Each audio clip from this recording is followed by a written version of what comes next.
Hello friends, welcome to my channel Learning Electronics. In this lecture, we are going to study current commutated chopper. In the previous classes, we have covered the voltage commutated chopper. So if you want to see that video, you can check it in the channel playlist. So before starting the video, please subscribe my channel and also press the bell icon so that you can get more updated videos from here. So in this lecture, we are going to see the working of current commutated chopper. In the next lecture, we are going to see the output waveforms of this current commutated chopper. Now let us see some important points related to current commutation. In this current commutation process, an external pulse of current greater than the load current passed in reverse direction through the conducting SCR. When the current attains a value equal to the load current, then the net pulse through the conducting device becomes 0.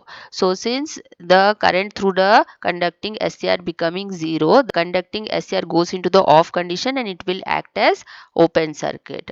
So as we are using an external current pulse to commutate or off the conducting SCR, this type of commutation is called as current commutation. In this current commutation, we are actually making the current through the conducting SCR lower than the holding current. And this current pulse which is used is initially generated by the initially charged capacitor. So as we have studied in the voltage commutation, also to start the commutation process we need a initially charged capacitor. In the current commutation process also we need a initially charged capacitor to start the commutation process. In this commutation, a diode is connected in anti-parallel with main SCR, that is the SCR which we want to turn off, so that the voltage drop across the diode reverse biases the main SCR and keeps it in the off condition. As in the current commutation process, this voltage drop across the diode is of the order of 1 volt. The commutation time of this current commutation is more than the voltage commutation process. This is the circuit diagram of current commutated chopper.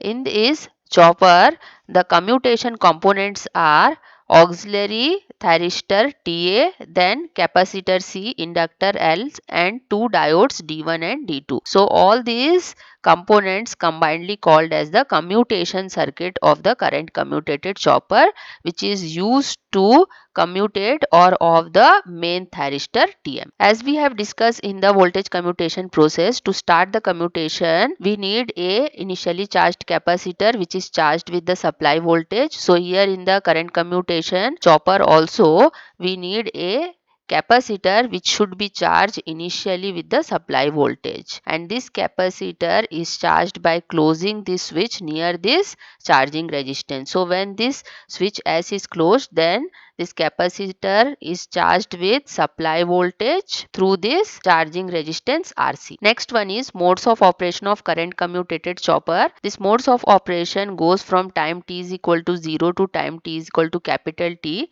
This capital T is called as chopping period. So this type of chopper has 5 modes of operation: mode 1, 2, 3, 4 and 5. Before studying the modes of operation, we make some assumptions here. First assumption is the load current will be constant and ripple free. Second, the SCRs and diodes which are used in the circuit are ideal. And third one is the charging resistance RC is so large and treated as open circuit during the commutation interval. Before starting the modes of operation, we will take the interval t is equal to 0 to t is equal to t1. As we have charged this capacitor with voltage equal to plus Vs, the upper plate of this capacitor will be positive, the lower plate of this capacitor will be negative. This positive will go to the P side of this auxiliary SCR-TA, and this positive will also go to the P side of this main thyristor TM, which we want to turn off. So as this main thyristor is forward bias and this auxiliary thyristor is also in the forward bias condition, but at time t is equal to 0, we will give a trigger pulse to this main SCR TM. So when it is given a trigger pulse, it goes into the on condition and it starts conducting the current. So when it will start conduct the current, the load current I0 starts flowing in the load, and in this condition, as the source is connected with the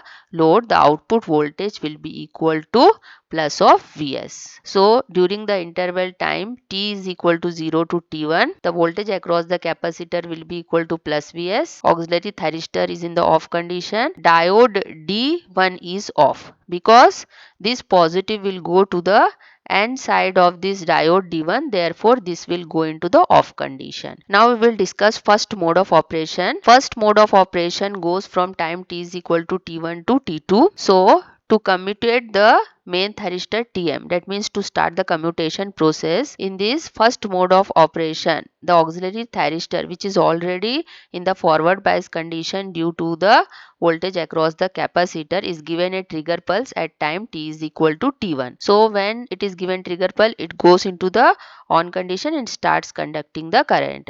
So as soon as it starts conducting the current, it will act as short circuit, as you can see in this diagram, and a current starts flowing in the loop consisting of capacitor, auxiliary thyristor Ta and inductor L. Okay, so here as soon as this loop is formed, here we can see that one capacitor and one inductor combination is there, which forms the tank circuit, and we know that the tank circuit produces a oscillatory current at the output. So the current which is flowing in this loop will be oscillatory in nature, and this current is called as discharging current of the capacitor, because now the capacitor is getting part to discharge itself. So the current flowing in this loop will be discharging current of the capacitor, and it will be sinusoidal in nature because of this tank circuit formed. And the equation of the capacitor current will be equal to Vs upon omega naught into L sine omega naught into T. So when this capacitor current reaches its maximum value, that means when it is equal to IC maximum is equal to Vs upon omega naught into L,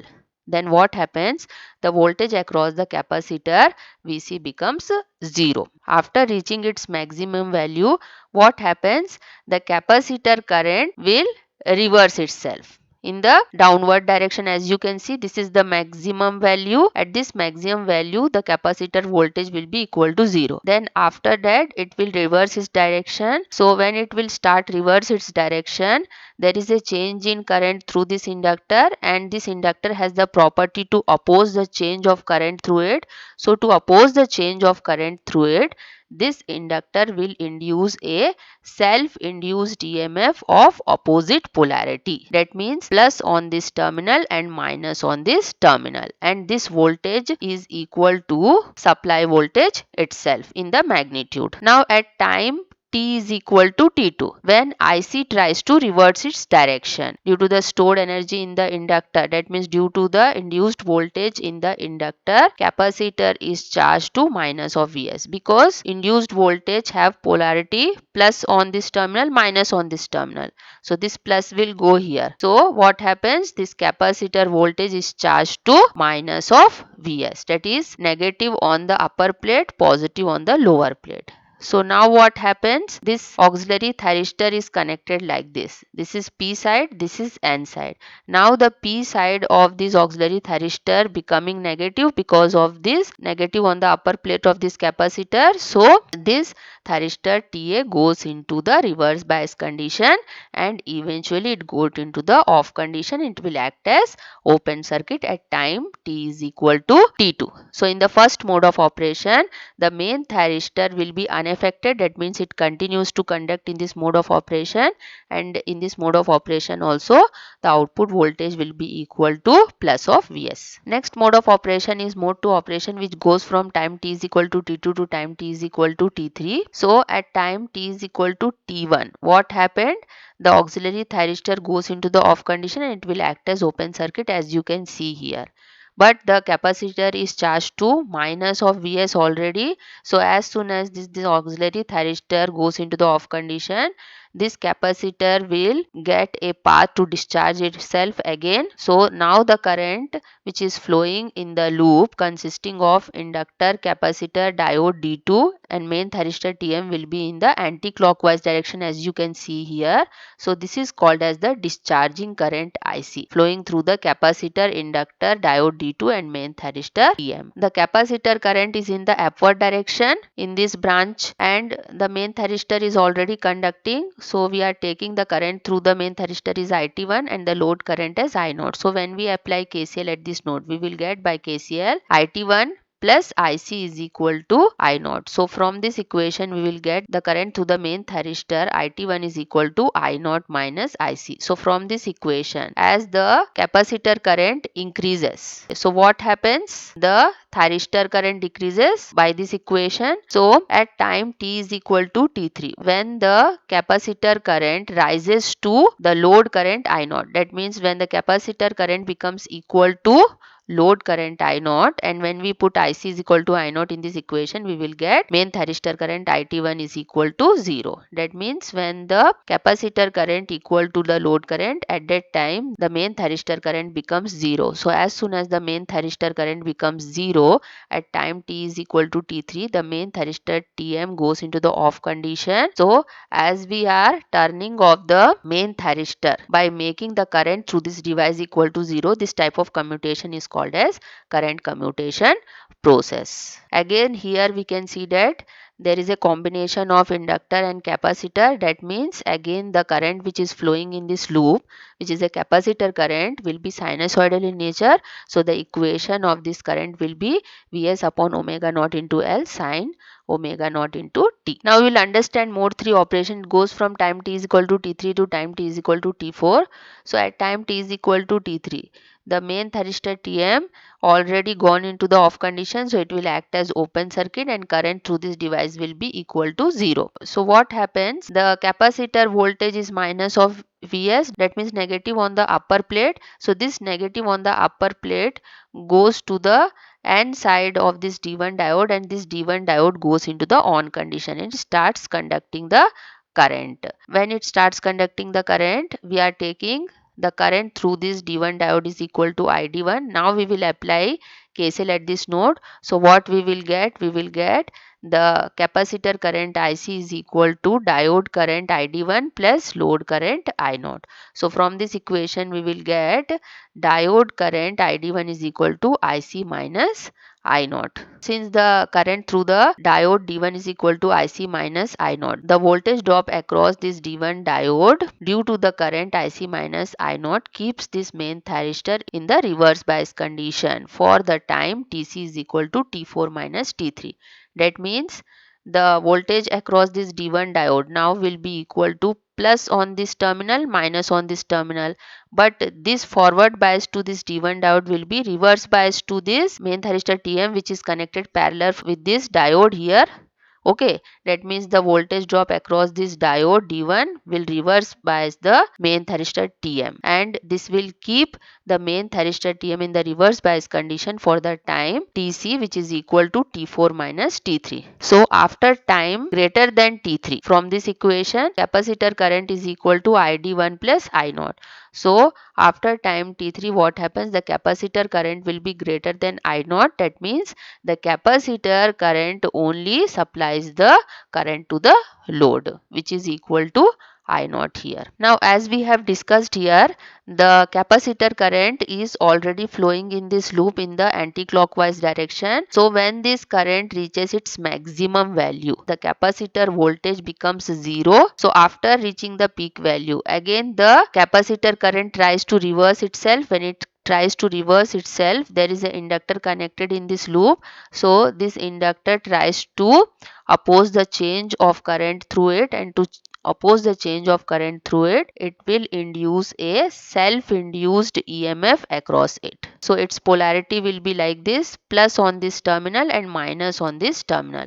So due to this stored energy in the inductor, or due to this self-induced EMF across the inductor, the capacitor voltage which gone to 0 at the maximum value of capacitor current will again charge to a voltage equal to plus Vs here. So now due to the stored energy in the inductor, the voltage across the capacitor will become plus of Vs. Next mode of operation is mode 4 operation, which goes from time t is equal to T4 to T5. So as we have found out the diode current ID1 is equal to IC minus I0, the diode will be in the on condition and it will reverse bias this main thyristor Tm. So when the capacitor current decreases after reaching the maximum value. At this point it has reached to maximum value. This is equal to IC maximum, and at this point the voltage across the capacitor has become equal to 0.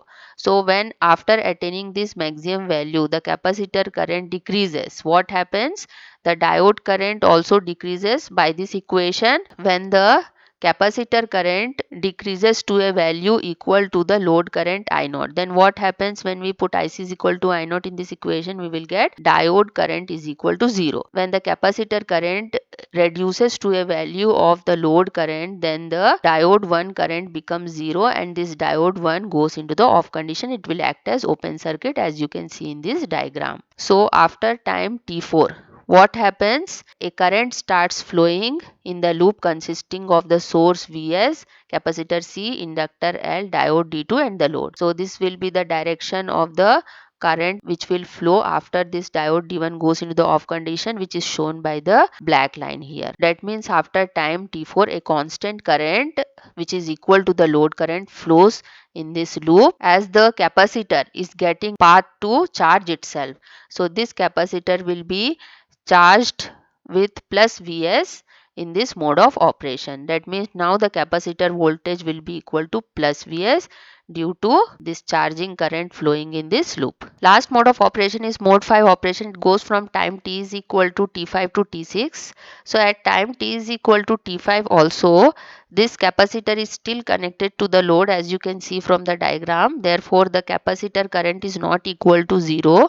So because of this flow of current in this loop consisting of this voltage source, capacitor, inductor, diode D2 and the load, what happens? The capacitor is overcharged by the transfer of energy. That means when this current is flowing, this inductor induces a self-induced EMF across it, which is given by VL here, and the polarity of the self-induced EMF will be plus on this point and minus on this point. So when we apply KVL in this loop, what we will get? Plus Vs for this supply voltage, then minus of Vc for the voltage across the capacitor, and plus of VL for the voltage across the inductor.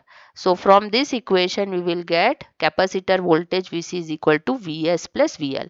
That means the voltage across the capacitor will be equal to the source voltage plus the voltage across the inductor. So as the capacitor current is not equal to 0 now, that means the inductor is storing just a small energy in it. That means the voltage across the inductor will be very small. So if we take the voltage across the inductor VL is equal to del V, then if we put this value here in this equation, we will get the voltage across the capacitor will be Vs plus del V. So we can say that due to the transfer of energy from the inductor to capacitor, the capacitor is slightly overcharged in this mode of operation. So as this capacitor is slightly overcharged, because of this voltage across this capacitor, what happens? This freewheeling diode goes into the on condition and it starts conducting. As soon as it starts conducting, what happens? If we apply KCL at this node, then we will get the freewheeling diode current IFD plus the capacitor current IC is equal to the load current I0. So as soon as the freewheeling diode starts conducting, what happens? It will act as short circuit, and this short circuit will come across the load. Therefore the load voltage V0 will also decreases to 0 in this mode of operation. So as we applied KCL at this node, we got load current is equal to capacitor current plus freewheeling diode current. And when this freewheeling diode current equal to the load current I0, then what happens? The capacitor current becomes 0. Okay, so the total commutation process completed at time t is equal to t6. The total commutation interval will be equal to t6 minus t1. This total commutation interval is also called as total turn off time. Now after the freewheeling starts, that means when load current is equal to freewheeling current IFD, then what happens? The capacitor is discharged through the charging resistance RC here. So at time t is equal to T, which is called as chopping period, what happens? This main thyristor Tm is again triggered and the cycle repeats itself. So hope you have understood this topic. Thank you very much for watching, and please do subscribe my channel for more updates.